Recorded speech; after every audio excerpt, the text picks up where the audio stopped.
Mine says recording hasn't started. Oh yeah. Oh, we're going. Are you We're sure? in it. All We're right. in it. Leave my dismissive head nod in at the beginning. Oh, am I being recorded? Yeah, we're Yes. all being recorded. Fine. Welcome to Norm, the Smooth, Tears podcast that isn't recording. smooth sailing. Here we.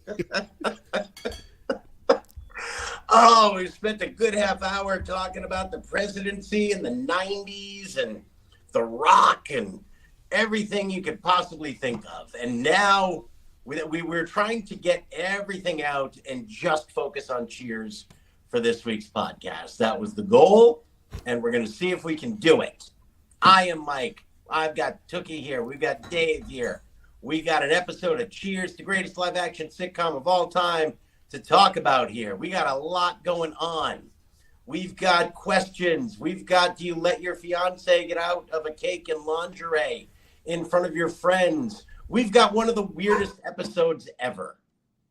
It's season 5, episode 18, One Last Fling. What the hell happened to the decision making in this episode? This is one of the weirdest episodes I've ever encountered, where there's a bunch of good stuff in it, hinged around a centerpiece that makes no goddamn sense in the world. It doesn't make sense from any viewpoint. No one's actions make any effing sense. And yet there were a lot of funny lines and a lot of things I liked about the episode. It's weird as hell. Weird as shit. Yeah, Right. you can really feel. I feel like this is an episode where you can really feel like this sort of coming sitcom boom, where characters become more realistic, more nuanced, more layered, kind of pulling against the traditional sort of sitcom, like the episodic comedy of like, we're just going to put some wacky people in a wacky situation and write some funny jokes for them to say. Like, you can feel those two things like kind of in conflict with each other. And this is a great example of an episode that, like, it's just it's just so weird and Yeah. doesn't fully make sense, but also doesn't feel awful. They tried. There's good things in it. It's just like, it really feels like this was one rewrite short of done. Mm. You needed one more pass through this to justify the very cute and sweet Sam and Diane stuff at the end. You needed a more reasonable thing. And it felt like, all right, listen, we need a bachelor party episode because they're going to do this. And we have this idea about how Sam would feel about giving up women for the rest of his life. And has that really been addressed? And how do we do that in a really kind of funny, sweet way? Oh, what if we just smash these together? What if that's the way that we did this? And what if the transition made no sense whatsoever? I think the thumbnail for this week's episode should be that photo of Bart Simpson throwing a cake that says "You tried" in the icing into the trash. It's a weird one. All right, let's go in order. Dave, what was happening in the world when this weird episode occurred to us? So this episode premiered on February 12th, 1987. And just a few short days before, we were treated to one of the truly great NBA All-Star games. Hey, Dave. Yeah. I'm sorry I really want this to happen. My thing is saying uploading recordings. You know what? I think it's because it's all StreamYard is recording all the audio streams separately, but we're also recording together. So I think it's working. Okay, I'll shut up. I think. I've got a live bar, if that helps. I've got a live bar too, but it just went to like, it wasn't recording anymore, and now it's saying uploading recordings, which it usually does not do until the end of the episode. That's weird. Yeah, I'm not sure what's going on. I'm not getting any sort of error messages here. Yeah, Ignore my phone. Let's plow forward. We'll just push. What could possibly go wrong? I don't know. What are there's no icebergs out here. Nah. Look how Oh, yeah. smooth that water is. It's fine. Yeah. I mean, come on. Listen, Leo, just get in the car. Climb in. Oh, speaking of, it's the 25th anniversary of the release of Titanic. They re-released. Oh, I heard that. Yeah. This man's own filmography is too old to date him. Isn't that horrifying? Isn't that horrifying? Yeah. Wow, that's spectacular. That's a spectacular Isn't that observation. horrifying? I Oh, can't. Leo. Can't do it. Leo, here's my rule of thumb for you, man. Nobody who doesn't remember VHS, if you can stick to that one rule, you're going to be okay. You're going to be okay. Anyway, Dave, NBA All-Star Game. The 1987 NBA All-Star Game took place in Seattle, Washington, at the Kingdome. Was for anybody who watched or has watched like the last sort of generation of All-Star games, they're essentially every 3 years or so there's a good stretch, but they're just generally kind of unwatchable. 87 is an undeniable classic in the genre. If you watch any of it, it's shocking to see the amount of fouls that are called. The players are playing defense. It's notable for a few reasons. It features the Michael Jordan freeze out, orchestrated probably by Isaiah Thomas. They limited Jordan to like a few touches, and they kind of froze him out of the offense. I think he scored about a dozen points. It's Isaiah. That's not going to come back to bite you in the ass. Absolutely not. Good decision. Also, just like a great sort of seed moment for like NBA petty feuds. Like I can, as an NBA fan, I can't get enough of them currently. And this is one of like the sort of like NBA petty feuds. And this is the seed of it. Tom Chambers gets named to a starting role because Ralph Sampson can't play because he's injured, which is sadly the story of Ralph Sampson's entire career. Goes on to score 34 points, make 4 steals, and make a couple of threes, which is sort of revolutionary for the All-Star game. Gets named MVP in front of the hometown crowd.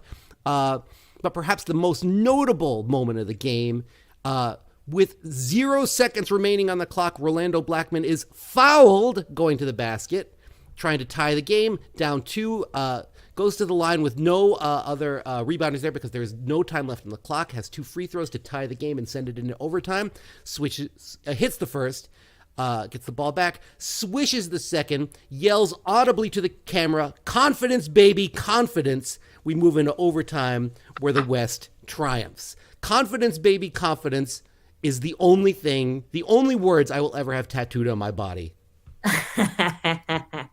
How is that T-shirt not in existence? Wow. Yeah. Rolando Blackman has an incredible career. He's like a 4 or 5 time All-Star. Goes on to play in the finals with the Knicks. But I cannot think of a greater moment in one basketball player's life than.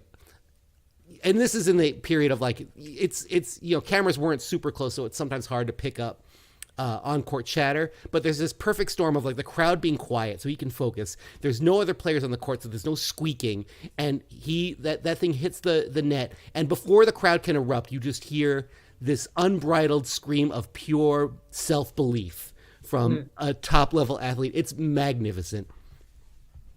That's gonna be my mantra going forth in 2023. Confidence, baby, confidence. Hell yeah. Live to it. The next 9 months, do it. Absolutely. All the way. Absolutely. And that's going to be your presidential slogan. I bestow it unto you. Thank you. What's the next election cycle? If we're 20 next year and then 4 years from that. So 24. It's 24. Kavanaugh Johnson 2028 because I'm Confidence, running baby, alongside confidence. Dwayne The Rock Johnson. That's our slogan. We're making it happen. Have you watched his TV show where he is running for president? No, but you know what? Strategy. Mm-hmm. I don't know if it would appeal to non-wrestling fans, but I have to say, as someone who was a wrestling fan of a certain era, it tickles me. I enjoy Young Rock. I cannot pretend it does not. And Randall Park and Dwayne Johnson are delightful together. Randall Park is such a delight. Yeah, Randall Park makes no the wrong. better. Yeah. But he has legit great chemistry with The Rock. It's really fun. I love that. But yeah, Oh, so good. that's our slogan for 2028. Confidence, baby. Confidence. Yeah. 2028. All right. Tookie, can you tell us about the cold open with confidence? I shall. So, we enter into the bar. We happen upon Frasier sitting and getting a drink for. He comes in. Oh, hi, Woody. Let me get a beer. And he notices that Woody, who's tending bar, has a cast situation on his left thumb. He says, "Oh, what'd you do to your thumb there?" And Woody goes, "Well, it's a long story." But I was playing this guy in some pool last night, and I had this 1-4-7 combination. And I was trying to show off and sink all of them in one shot, but the balls were positioned in such a way that I had to lean way over the edge of the table, and I had to kind of twist it up. And Frasier cuts in like, "Oh, so yeah, so what'd you do? You fell and broke your thumb?" And Woody's like, "No, I thought I could still get the shot, so I went and got the bridge," which I don't know what that means in billiard terms, but I went and got the bridge. So I got up on a chair and I put all my weight on the bridge. And right before Woody continues, Fraser's like, "Oh, so then it snapped and you fell and you broke your thumb." And Woody's like, "No, I made the shot and I beat the guy." And Fraser's like, "Oh, so he got angry and broke your thumb." And Woody's like, "No, I beat him fair and square and he paid me the $10 he owed me." So Frasier is just like gabberflasted. So how did you break your thumb? And Woody's like, "I slipped on some ice on the way home." Frasier's face. That's one of my jokes of the week.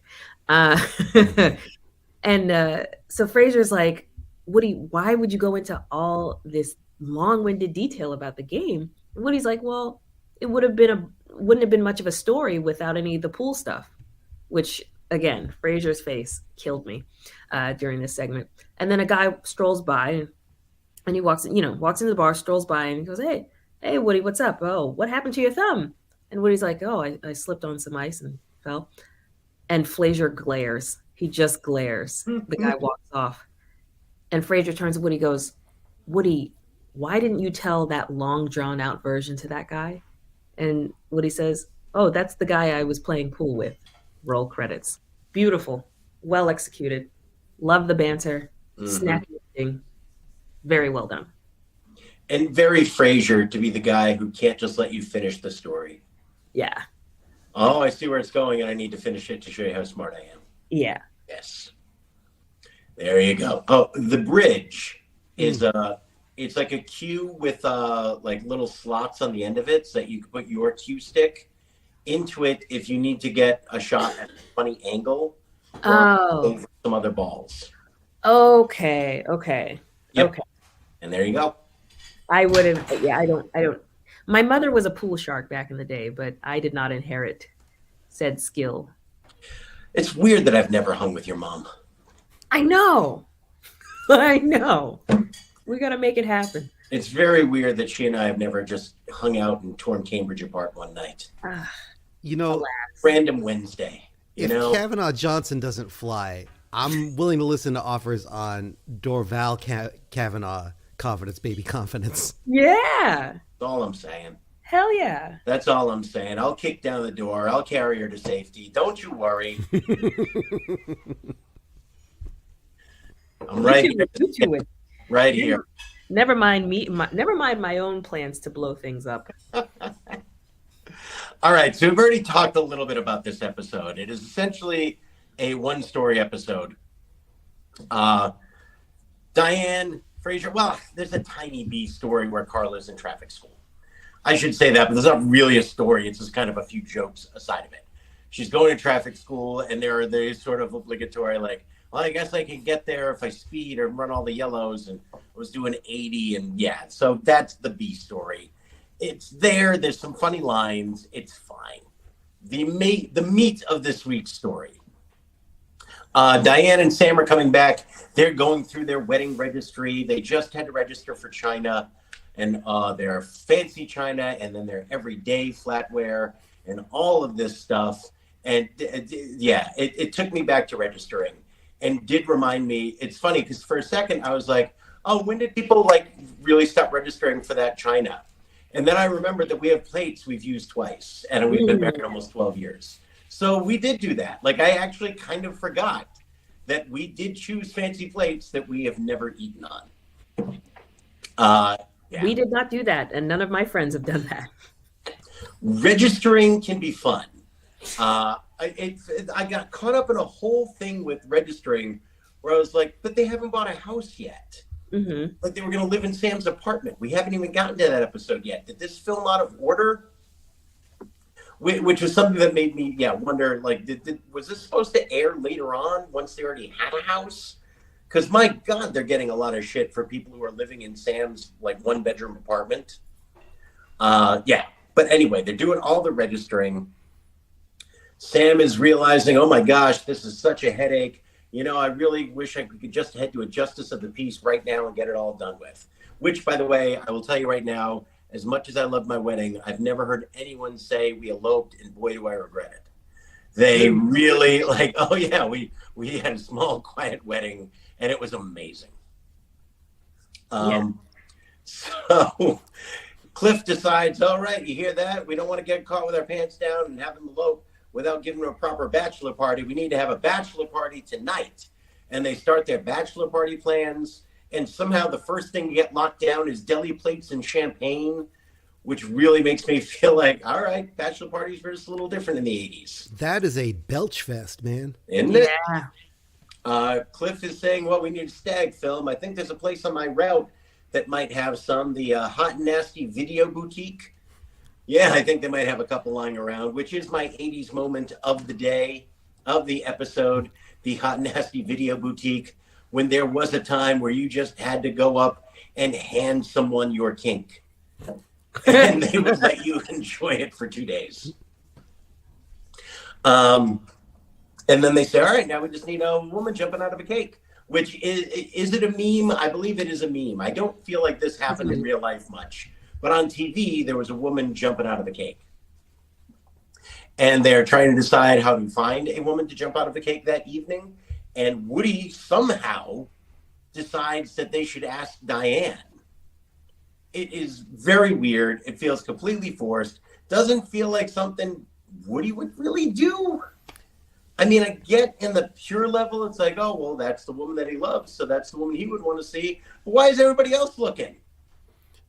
Like, what in the world would make it feel like, oh, yes, of course, and then Diane says, no, I'm not going to do that. No, I'm not going to deny him. Then they're like, all right, we got to get another hot, beautiful woman to jump out of a cake. She panics hearing this and says, oh, of course I will. Ha, ha, ha. And I feel like Diane would not jump out of the cake in front of all these guys in lingerie by choice, even to like keep Sam from doing that. She might show up at the party. She would not have been the one jumping out of the cake. It feels very out of character. Yeah. Then they have the bachelor party. There's a very funny scene about them trying to surprise Sam. Sam, of course, knowing exactly what's going on. They have the party. They all watch the porno together, which I guess is also a thing you did back in the day. We'll get to it. Yeah. So that happened. And then the cake gets wheeled out. He's like, there's a woman in there, huh? And this is the part of the episode that really frustrated me, where all the guys are talking like it's not a woman he's about to marry in the cake. They're like, you got to do this thing here, Sammy. Yeah, you got to do this. Oh, you're going to enjoy it. And they're acting like it's some strange woman. And that lets him say the stuff about, oh my God, it's one woman for the rest of my life. It feels like Deus Machina, where we're just setting this up so that he says these things. And then they finally start saying like, hey, open the cake, because they know Diane is in there. But it doesn't make sense why they would say all the other stuff leading up to it to make it seem like, hey, Sam, you're going to like have a little fling here beforehand. It's all very weird. Diane pops out of the cake in lingerie. And it's like, I never understood this on TV shows or in the movies either, because there's always somehow frosting for them to put in somebody's face. Is it a real cake? Because she's inside of it. Do they somehow have like a solid thing surrounded by cake? Did people actually eat this cake? I don't. Yeah, I have questions about that too. It's all weird. So many questions about the procuring of that. Like, is there like a form factor? Is there like one bakery like in every community that like, oh right, we need the girl cake, so it's mostly cardboard, but Yeah, And bananas. wouldn't the place with the cake have had access to a girl? Like they're all Yeah. panicking about finding a woman to jump out of this cake, but seemingly finding that cake to jump out of was it's no problem. It was peaceful. It was fine. It just I too wonder about the structural integrity of the cake and how you construct it in a way such that a fully grown adult can fit inside. How'd they get it in the bar? It's It's got it's the a one stairs bar, single yeah. door. It's a stairs bar, so it's like, what are the logistics behind that? How are they? Because the Yes, 88, yes. I don't think ADA compliance was like a major thing when Cheers was built. Certainly not for the cake. There was no ramp on that cake either. No, no, I have a lot of questions. All right, so that all frustrated me. It's fine. Anyway, But the woman in the cake is absolutely a meme. Mm-hmm. yes, absolutely. Absolutely. Come back from commercial. Diane comes in the morning. She's mad at Sam, understandably. He's apologizing and just saying he's fine with only being with her. But if he had known she was going to be the last one, he would have savored the other one with the salt and duds analogy. And she says, I think the only way to really, take care of this is to give you 24 hours of unbidden lust, and you can go out and do whatever you want, and it's absolutely fine. Your 24 hours starts now, the same as mine, which is a funny moment. So This whole section I enjoy. I thought that was funny. Yes, Tookie. well, I was also going to say the concept of a hall pass, Mhm. also a meme. I had never heard of this until this episode. Okay. And then I don't think I heard of it again until the movie Hall Pass. Aha. Like that idea of like, all right, you get this time to go out and do whatever you want to do for a day. I know there are open marriages. I've never heard of temporarily open marriages. Like to me, you're either okay with it or you're not okay with it. And there's no weekend where you're okay with it. Yeah. Wasn't that a thing for Andrei Kirilenko? Not to bring it back to the NBA, but that he and his wife had an understanding, like once a year there was going to be like some. I remember that coming up at some point and thinking, like, man, I couldn't understand if it was like a Utah Jazz thing or a Russian thing. Like there were so many cultures kind of crashing around the Andrei Kirilenko story. That I don't recall. I do not remember AK. Nope. I don't want. I feel like that's a musician thing. Where it's kind of like, look, do what you do out on the road, but not here.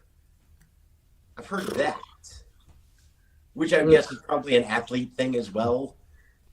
In certain marriages. A touring thing. Yes. Anyway, so Sam freaks out at the idea that Diane is also going to get this 24 hours. They leave. And he's like, she's not going to do anything. Cut to the next morning. He comes in all disheveled. Everyone's acting like, oh, man, you must have had an amazing night, Sammy. Diane comes in the same dress she was wearing the night before. She comes in with a guy. He jumps up. Sam is furious, shaking him as he helped me when my car wouldn't start this morning. Okay. They rush to the back. He starts getting furious with her in a very funny scene. I really enjoyed this scene. Some might call you a trollop. Was definitely in my running for joke of the week. And then it turns out that he did not do anything. He stayed outside of her apartment the whole night watching because he couldn't stand the thought of her being with someone else. And then it turns out that she was not with anyone else. She was in her car down the road watching him the whole night, watching her because they love each other so much. And that's essentially the end of the episode. Mm-hmm. It's like this silly thing in the middle of stuff I enjoyed. I liked that last scene between Sam and Diane. I thought most of the registering stuff was all very, very funny. I liked all that. The cake bachelor party stuff made zero sense to me. Yeah, I agree with that last scene. I thought it was really fun, and I thought Ted Danson really kind of like nailed like the that reversal of like, all right, what happens if he's put in the position of the jealous partner, and he like found like this really fun like lightness, but also like hurt. It was like it was a side of Sam we hadn't seen all year, and it was like fun and active and effervescent and interesting. And I was like, this is that got back to that kind of like Tracy that Spencer Tracy kind of like pop between the two of them that I don't think we've seen for a while, frankly. No, it's nice. Yeah, agreed. I thought they did it. Well.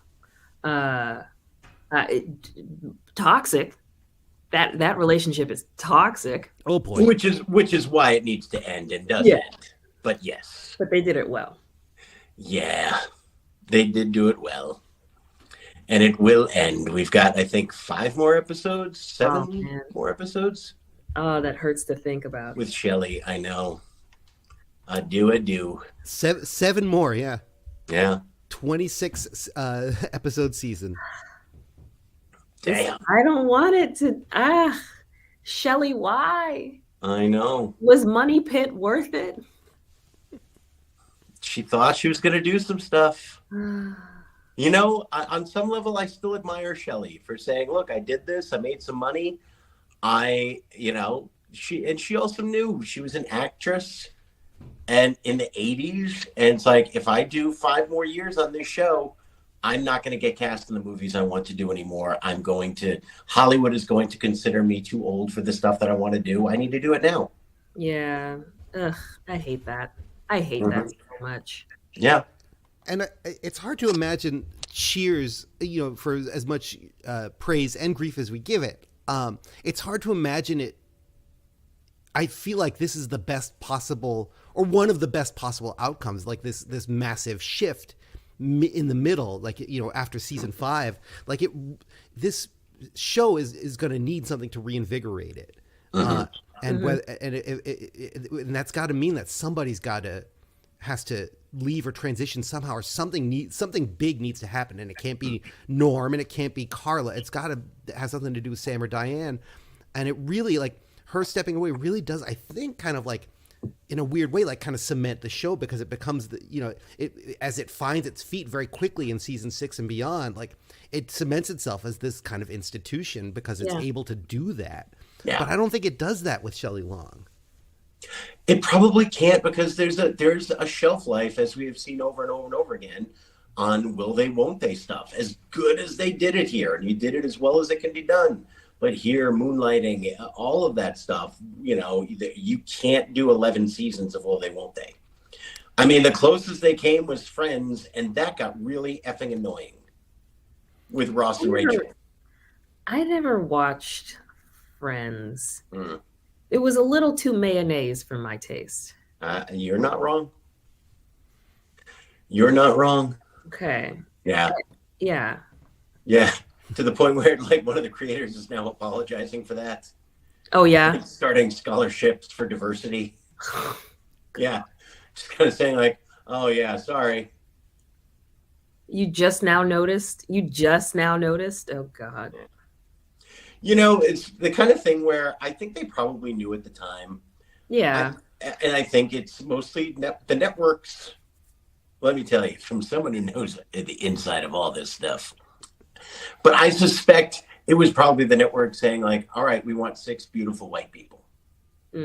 It was at a time where they weren't super comfortable with interracial relationships, and they wanted these beautiful friends to potentially be hooking up with each other, and they weren't sure how that was going to play. Yeah. And so they said, you know what, we're just going to have 6 white people, and everyone around them will also be white.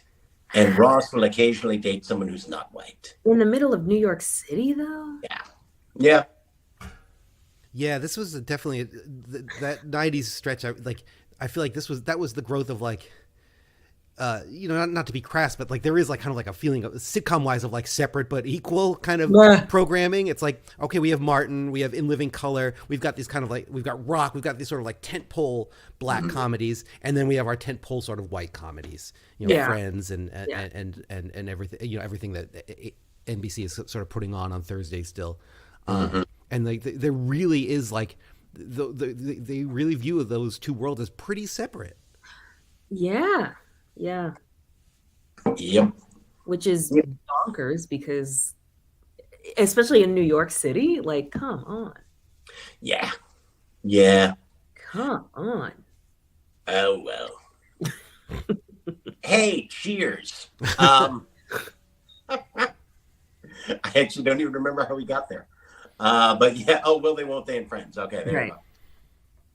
But yeah, it was a change that was coming. She wanted to try something, and she got the chance. She did movies.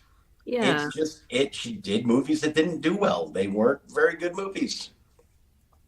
And if we've learned nothing else, the more like I feel like we're in an age of too much information and too much sharing. But one thing that I find interesting is like actors are being a little more forthcoming about like projects that didn't work and like choices that they made. And like there was an interview with Matt Damon, when I was thinking about Matt Damon and Shelley Long, and they made me think of each other for this one reason. Where Shelley Long was getting the chance and went out and did Troop Beverly Hills and did these movies that flopped and did not do well at all, and Hello Again and all this stuff.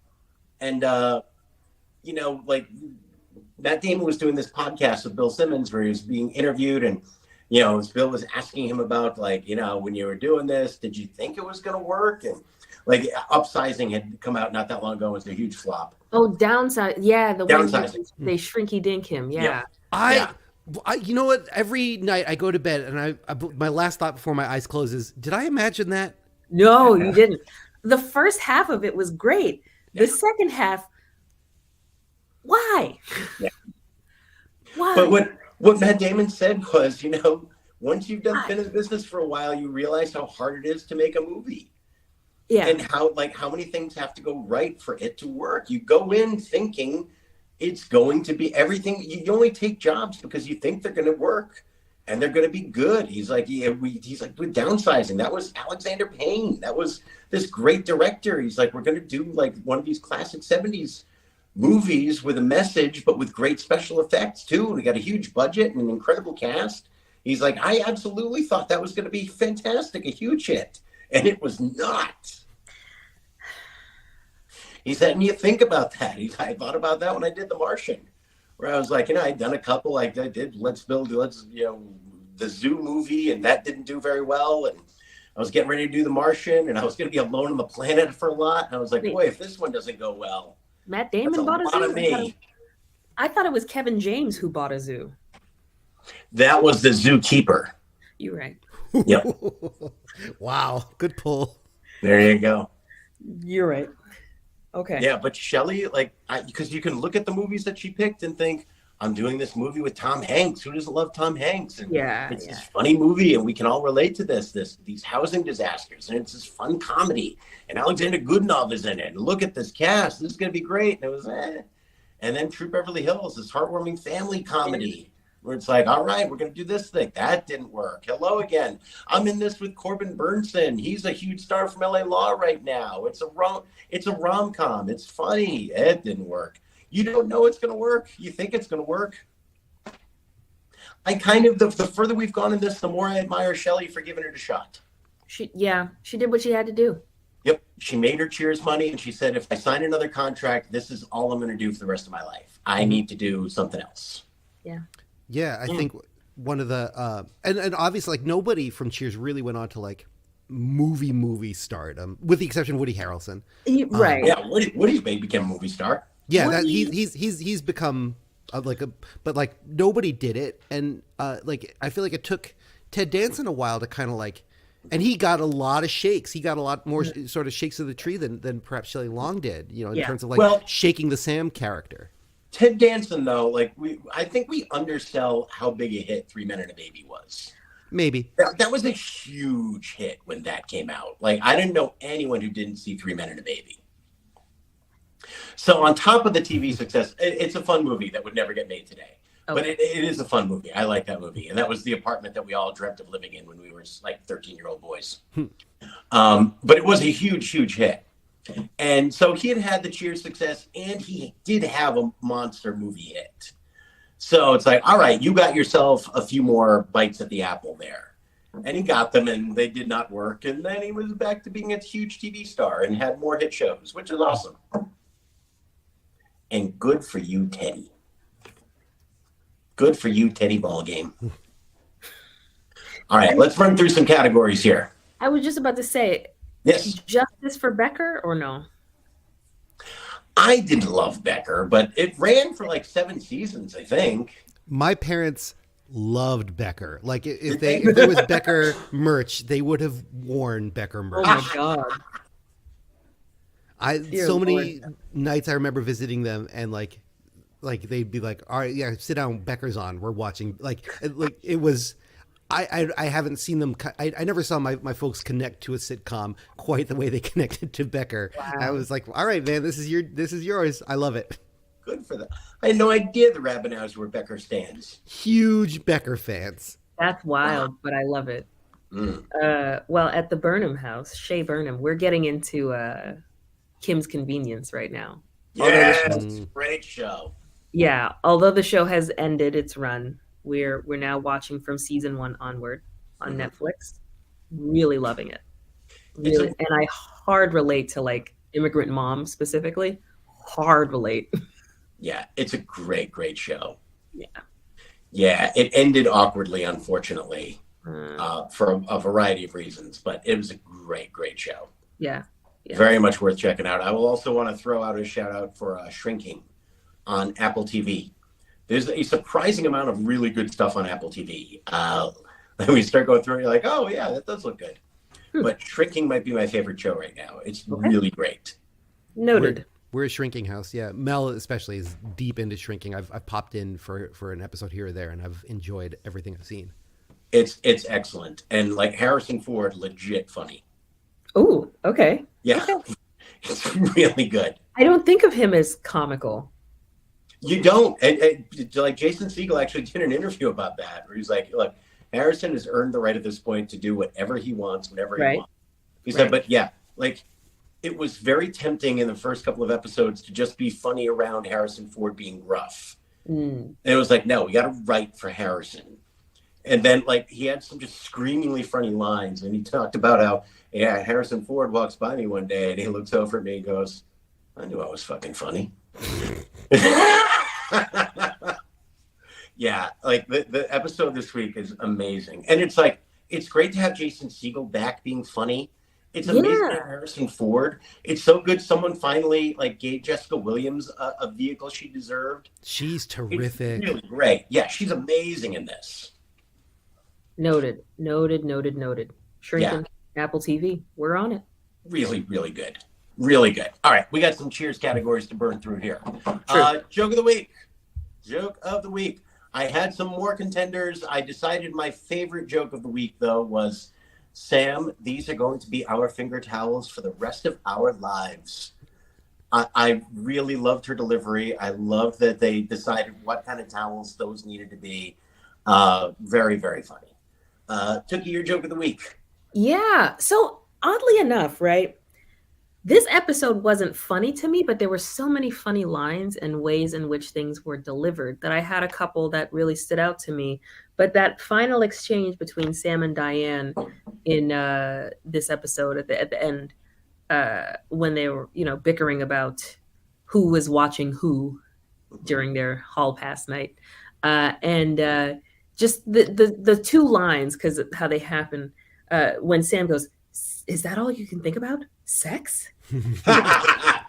People could refer to you as a tart. Yeah. Yeah. Oh, tart. Yes, I said trollop. Tart. Yeah. Tart, so tart. that yeah. Very well done there. Beautiful choice. Yep. Dave, your joke of the week. Yeah, I had the same thing. Just as he's trying to assert some sort of like dominance, some moral high ground. The repeated use of the word tart, delivered in the most sort of like fluffy, accusatory way possible. Delightful, just delightful. Amen. I really felt like, on a side joke of the week note, like it was a weird week for Woody, and I was like, I feel like we can really see the painkillers at work for this poor dude having to show up to work with a busted arm. Yeah. Poor Woody. Damn. I did my 80s thing of the week. Dave, your 80s thing of the week. Oh boy, I kept trying to come up with something better, but I could not look away from Sam's sweater when they come back from looking at China patterns. That thing was unbelievable. That was Huxtable level sweater 80s goodness. Yeah, there was some serious payola from some sweater manufacturer going to the NBC Thursday night must-see lineup. When they zoomed in on Sam, and I realized that there were like there was like a rose or something like highlight within that sort of like off-white leaf pattern. I missed probably 4 minutes of the episode because I was just thinking about that sweater and going on Etsy to try to order it. That's funny. Yeah. To your 80s thing. Yeah, we have some overlap for this episode because so no one who I've known to get married within the past decade, like we've had registries, but not for dishes with the flowers. Dishes with the flowers have not appeared in homes of people born from 1980 and onward. Interesting. So Dishes with the Flowers is part of the registry.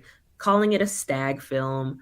The Hot and Nasty Video Boutique, of course, as we said. The Girl in the Cake, which is a huge meme, but like is not done unless it's sort of like a super meta kind of thing in modern day. And showing gory movies in traffic school. The gory movies in traffic school. I feel like there are other ways in which people scare bad drivers straight. And Carla's bad driving in general, or her, not even her bad driving, but just her attitude about driving is my most Boston moment of the week. Yeah. I also have what did I categorize it as? A misogyny of the week. Oh, what was your misogyny of the week? The misogyny of the week is Sam's line of "one set of lips flapping in my ear for the rest of my life." It's quite a run. Yeah. Hoping Sam Malone is not writing his own vows. Yeah. That's Tookie, how white was this week's episode? God damn it. Okay, we were, they tricked us. They tricked us so much. Okay. So in the cold open, we had a black man who was standing behind Woody, a black man who gets up from the bar next to Frasier, a possibly Latina woman who was at the bar, and an older Asian man at the upper booth. Scene one, we had a black couple at the jukebox side of the bar, a black woman next to the jukebox, an Asian man in the hallway behind Norm, and then scene two, none. Scene three, none. Scene four, one black woman coming down the stairs from Melville's. And then scene five, essentially none, but an Asian man who was sitting behind Cliff, a black couple who was sitting at the upper booth by the doors, and an Asian woman by the bar. So that is 13. 13. Not a great number. You would we were doing well. So, like one or two of Sam's friends would be people of color at this Spicy white. They were spicy white at this to watch the film for the bachelor party, and I was like, oh, does this get back to that whole like, would it be too provocative to even have like a black man watching a pornographic film with white dudes? Like, is like even that like somehow like a taboo that they couldn't violate in 1987? Yeah. It was the whole thing. Like, we watched the Chippendale show on Hulu. Highly recommend. Is it good? It's good. It's good. It didn't get great reviews. I was surprised. I thought really? thought that was a fun idea. No, it was great. Buff Kumail. I love it. Anyway, but it was the thing about like at that point in the 80s, there was this one particular black gentleman who was a very, very popular dancer, had Chippendales, very prominent. Ooh, drowning in women's. And he was outright, without his knowledge until the thing released, he was outright excluded from the Chippendales calendar. He was supposed to be Mr. October or something, but he was outright excluded. And you would think that there would be solidarity between Kumail's character, Steve Banerjee, and Otis. This is the fictionalized version of a black dancer, because there was one at the time. They had a token, of course. You would think, but he was very much like Steve Banerjee was like notorious for trying to find ways to prevent specifically black people from entering the club. And they outright excluded Otis from being in the calendar. And his logic, his rationalization, that Steve to Otis was like, oh, we have white women as our customers. And And, their white husbands might not like a big black man hanging on their wall in the calendar. So in the 80s, I'm pretty sure the producers still had that logic surrounding, imagery of sorts being shared, and that whacking off isn't a cross-cultural endeavor. If only the United Nations could get behind it. This would be a happier world. If only. If only. Boutros Ghali. I mean, what more unifying cause can we have than an international circle jerk? But it's weird. I feel like it's an 80s thing that has changed now. Like in the movies and TV, it used to be that somehow guys were all getting around together and watching stag movies together, and watching strippers together. And now it feels like women all get together for these like toy parties and they talk about everything. And now guys are very solitary. Like that feels like an interesting change in a 30-year span of time where women are all like, we're going to share all of this information and talk about it all. And men are just like, I'm going to be over here in the family room by myself. It's better. It's an advancement. I think so. Yeah. Okay. Anything that provides men more shame is probably a good thing. Fair enough. Think about what you've done. Fair enough. Yeah, I feel like that's a very 80s thing as we talk about 80s and what is different about that. It's like, yeah, that would not have flown. I feel like if you've ever found yourself in any state of arousal near or adjacent to John Ratzenberger, you've made some terrible choices. Why were his shoes off? I still need answers. Mm-hmm. We've never found out. We have to do the deep dive. Why was Cliff holding his shoes? I'm haunted by this to this day. The image lives rent free in my mind. I couldn't tell you. All right. Any final thoughts before we put this one to bed? I thought the weirdest thing for me, and it's in that cake scene, because my understanding was always like when the girl pops out of the cake, she's more of like a dancer or a stripper. But it seemed like the implication in this show was that the person in the cake is either a prostitute or like a girlfriend or somebody. Like it seemed like the story they were saying was like Sam is going to have sex with this woman. It did seem that. And I was like, really? And then I was like, also where? Like, are they leave? Like, that was the thing where I was like, I really just don't care for that. Yeah. If it's in the cake, that's entirely not how any of that works. No, because they're reusing that cake mold. Yeah, they are. It's all weird. Yeah, it's all weird where it's like, is this just lap dance? Is this like, are they actually hooking up? What's happening here? And I guess you got to keep it a little bit vague before 10 p.m. But yeah, there are implications, but I wasn't totally sure. Yeah, it seemed like they were really kind of nudging us to like, this is his last sexual escapade. Yeah. And I was like, oh, I don't think that's what that's supposed like.